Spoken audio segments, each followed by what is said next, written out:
Let's be serious here. I know Sue Bird is going to make the right moves and do the right thing to grow the game, not just win gold. You're going to win gold anyway. The other countries haven't caught up enough to really even compete. Like, they haven't even caught up enough to really compete. Sue Bird will be calling the shots, and I think this is a brilliant and a beautiful move because, let's be honest, it made no sense. It made no sense. According to reporting from The Athletic, Sue Bird is set to become managing director of the USA women's national basketball team, a move being welcomed as a positive step for the program's direction going forward. The appointment comes amid ongoing criticism of how USA basketball handled roster decisions in the past, particularly the decision to leave Caitlin Clark off the Olympic roster last year. Made no sense. It made no sense how you leave Caitlin Clark off of the USA women's team last year. It makes no sense. Y'all sat there and acted like, oh, well, if she's on the team and she doesn't play the whole game, all the fans is going to bring down the morale of the team. And y'all act like if Caitlin Clark was on the bench, which she first of all, she was good enough to be playing on that team. She was good enough to be playing on that team. Critics argued the exclusion made little sense given Clark's caliber of play as a rookie, pointing out that other players, including Candace Parker and Diana Taurasi, have made USA rosters as first-year professionals in the past. The explanation offered at the time, that Clark hadn't gone through the standard training camp process due to her college commitments, was widely disputed as an inadequate justification for excluding one of the sport's most prominent and popular players. Act like if she was on the team and bringing in all her fans, it was going to affect the players so much that USA Women's was going to get a bronze medal. Stop it. Knock it off. Knock it off. Y'all knew that wasn't the case. Y'all just was hating. Let's be real. Y'all was hating. Y'all was salty. Y'all was hating. And it's not like no rookie has ever made a USA team. Candace Parker did. There's a number. Diana Taurasi did. There's a number of people. Supporters of the decision to bring Bird into a leadership role argue that growing the sport commercially requires putting the league's biggest draws on the largest stages, including the Olympics, rather than prioritizing internal program politics over visibility and star power. The reasoning follows that a league seeking increased media coverage, ticket sales, and revenue benefits from showcasing its most popular athletes on high-profile platforms like the Olympics, rather than sidelining them. Rossi did. There's a number of people who have made the USA team as a rookie. Y'all sat there and act like, oh, well, there's a program and she didn't, because she was in the national championship, she didn't get to go to the camp and pay her dues. And like, man, get out of here, man. And y'all are the same people who want more money. Y'all are the same people who say, oh, we need media support. We want support. The people need to come out. Media personalities Stephen A. Smith and Shannon Sharp were among those who publicly criticized the previous roster decision, comparing it to leaving a transformative star off a marquee national team lineup purely on procedural grounds. You need ratings to get more money. You need people to buy tickets to get more money, but you leave your biggest star back home instead of taking her to Paris for the Olympics. Are you crazy? Are y'all crazy? It made no sense. Everybody knows it made no sense.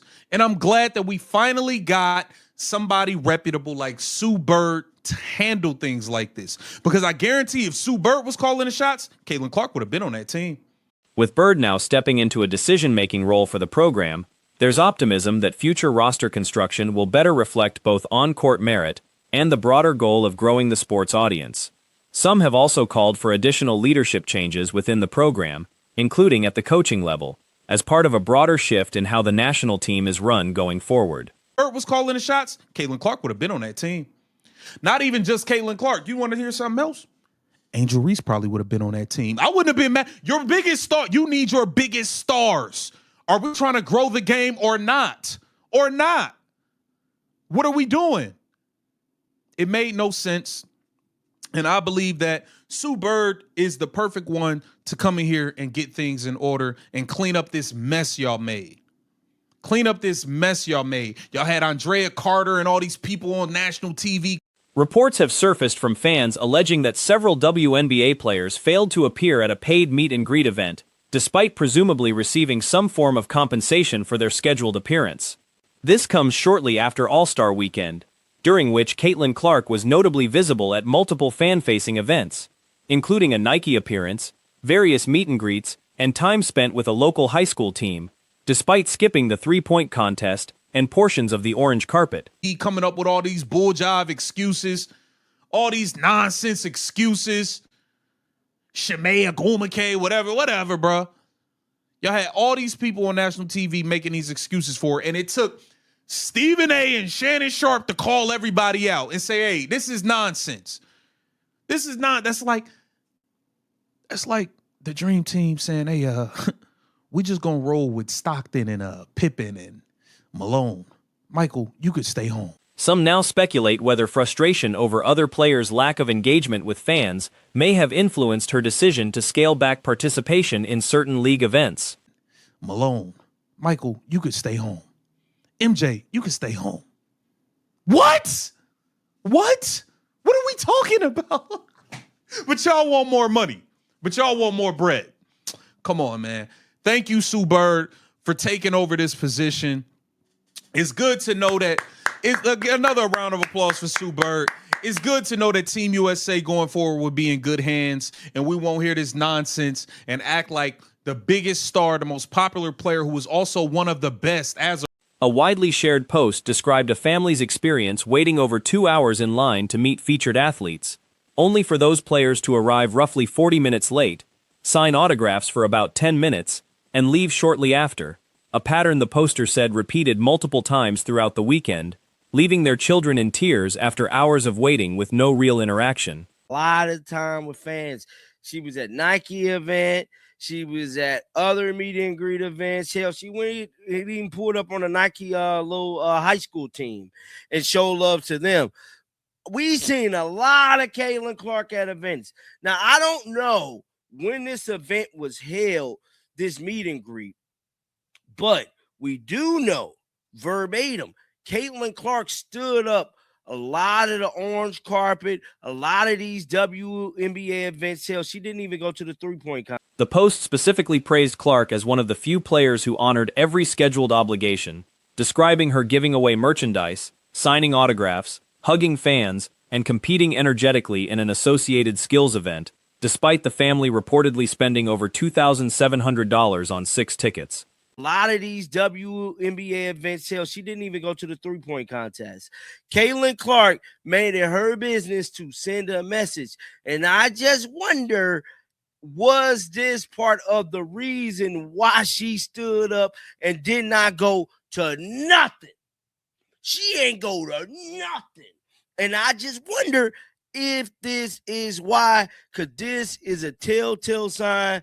I'm here to tell you, this could very much be the reason why Caitlin Clark decided not to show. The poster expressed disappointment in several unnamed other players, while affirming that Clark clearly understands the impact fans have on a career and came across as genuine. Why Caitlin Clark decided not to show up to any WNBA events. Let's pull it up right now and let's read this. I'm gonna blow it all the way up. Blow it all the way up. Now we're gonna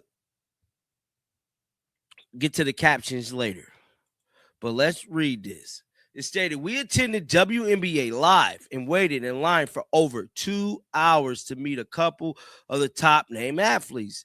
They showed up 40 minutes late. Reaction to this account has amplified broader criticism of the league, with commentary suggesting that fans who pay significant money for these experiences deserve better and, in cases of no-shows, potential refunds. Hours to meet a couple of the top name athletes. They showed up 40 minutes late, signed autographs for 10 minutes, and left. This happened several times throughout the weekend. My children were in tears after waiting for hours only to be turned away. To be fair, there were a few players who showed up on time to everything. Caitlin Clark, in particular, was pretty much one of the ones every obligation she had. So Caitlin Clark went to every obligation she had. Frustration is expressed that this kind of experience discourages fan loyalty and contributes to the league's ongoing struggle to build a strong supporter base, especially when so many fans go out of their way to show up and spend money supporting the players. She had for these fans. She gave away her shoes, she signed autographs, hugged fans, and competed hard in the All-Star game, where we bought 6 tickets at over $450 each. Get these people their money back, bro. More than $2,700 for our family to be there. She clearly understands that fans can make or break. Additional comments highlighted Clark's consistent habit of signing autographs immediately after warm-ups before games, with the suggestion that fans sitting near the front row at her games are very likely to receive an autograph directly from her during pregame routines. Clearly understand that fans can make or break a career, and she came across as a genuine good person. I was deeply disappointed in several of the other players. Now, this lady here did not list the names of the players. She definitely didn't. But I could only imagine which player she's talking about. This is a... The broader sentiment expressed is that her level of fan engagement is rare compared to experiences with other athletes across major sports, as well as celebrities in music and entertainment more broadly, describing frequent disappointment when trying to interact with public figures through media access, contrasted with genuine appreciation for athletes, including some unexpected ones, who do take the time to engage sincerely with fans. Is a bad look for the WNBA. I just have to be frank with you. Somebody said, I saw this comment on YouTube claiming that a WNBA All-Star meet and greet, Caitlin Clark was apparently one of the few players who came and showed up on time. If that's true, fans who paid to meet the players deserve better. They deserve their damn money back. They definitely do. If this is true. The overall takeaway framed Clark's consistent effort with fans as a meaningful reflection of her personal character and brand, emphasizing how much value she places on ensuring fans have a positive, memorable experience. If this is true, this mom stated she spent $2,700 on her family tickets to go to the game. And we all witnessed at home how bad that game was. I damn near contemplated driving up to Chicago to go to the All-Star game, but some in my spirit said, no, John, don't do it. Don't do it. It's going to be trash. And I follow my first mind. I ain't go. But with that, viewers were invited to share their thoughts in the comments.